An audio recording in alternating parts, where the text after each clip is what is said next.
आज मैं आपको दर्शन कराने जा रहा हूँ अयोध्या धाम के ही एक पौराणिक स्थल सूर्यकुंड का।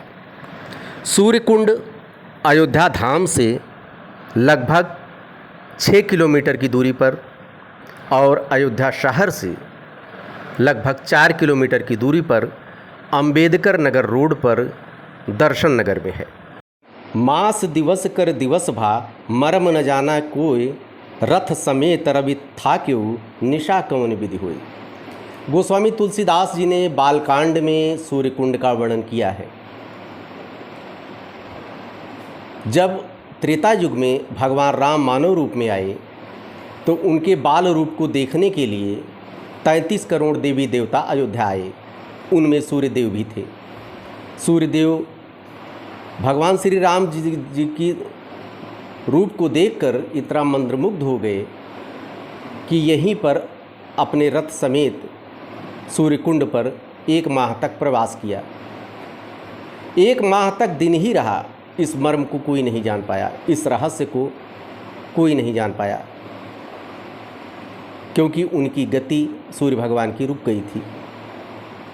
आगे की क्या कथा है, इसकी क्या है महत्ता, इसके विषय में बताएंगे सूर्यकुंड के पुजारी हनुमान दास जी। जय सूर्यदेव। त्रेता काल में जब राम जी ने मनुष्य अवतार लिया था तो उनके बाल रूप के दर्शन करने के लिए सभी देवगण अयोध्या पधारे। 33 कोटि देवता, सूर्य नारायण भगवान भी इस धराधाम पे उतरे बाल रूप का दर्शन करने के लिए प्रभु राम जी का। और जब उनका दर्शन किए तो ऐसे भाव विभोर हुए, ऐसे मंत्रमुग्ध हुए कि अपनी गति बति भूल बैठे और 1 महीना तक यहाँ ठहरे रहे, जिसका प्रमाण गोस्वामी तुलसीदास जी ने बालकांड में दिया है। मास दिवस कर दिवस भा मर्म न जाना कोय, रथ समेत रवि था केहू निशा कवन विधि होय।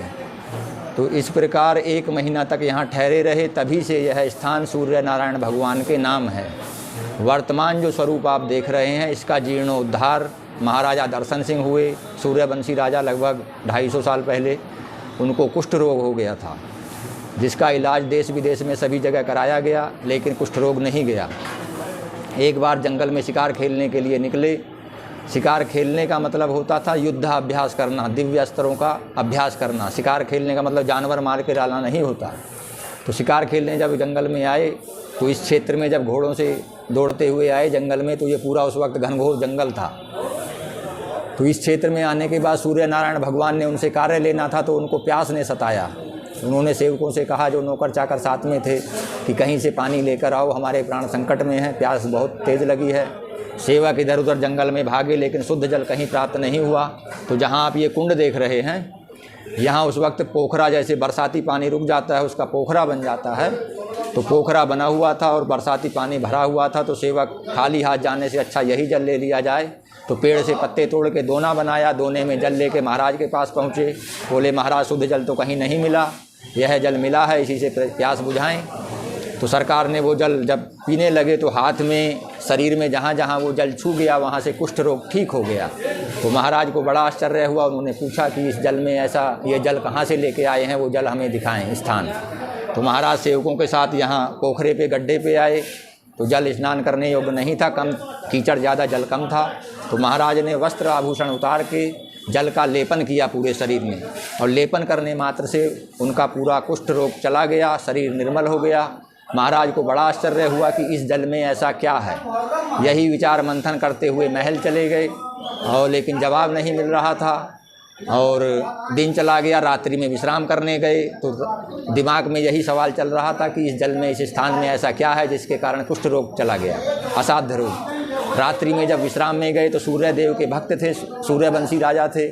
तो रात में जब नींद में गए तो स्वप्न में उनको सूर्यदेव दिखाई दिए, और सूर्यदेव ने बताया कि जहाँ का जल आपने सेवन किया है, त्रेता काल में हमारे चरण वहाँ पड़े हैं, और हमारी ही चरण रज के प्रभाव से तुम्हारा कुष्ठ रोग ठीक हुआ है। जहाँ वह खड्डा है वहाँ संध्या काल में खुदाई कराएं तो कुछ ही गहराई में आपको वहाँ दिव्य संपदा अर्थात संपदा प्राप्त होगी। संध्या काल से और ब्रह्म मुहूर्त तक जितनी संपदा आप निकाल के संभाल सकते हैं वो सब आपकी। ब्रह्म मुहूर्त लगते ही जो बची संपदा होगी वो स्वतः लुप्त हो जाएगी और उसी खजाने में आपको एक दिव्य हमारा स्वरूप प्राप्त होगा। आप मूर्ति उसको निकाल लेना और जो धन हम दे रहे हैं उसी में से धन खर्च करके एक मंदिर बना के उसमें पधरा देना और जहाँ से धन निकाल लेंगे वहाँ एक कुंड बनवा के जल भरवा देना। तो जैसे आपको लाभ हुआ है ऐसे दूसरे दर्शनार्थियों को भी लाभ होगा और आपका नाम हमारे नाम साथ जुड़ जाएगा तो आपकी कीर्ति अमर हो जाएगी। तो उन महाराज का नाम था दर्शन सिंह, उनके द्वारा ये बसाया गया तो ये दर्शन नगर सूरज कुंड कहलाता है। यही यहाँ का महात्म्य है। आज भी कुष्ठ रोग ठीक होता है और असाध्य रोग ठीक होते हैं कुंड में स्नान करने से। बोलिए सूर्य नारायण भगवान की जय। महाराज जी अपना नाम बताएं। हनुमान दास। हाँ, यहाँ के पुजारी हैं, पुजारी हनुमान।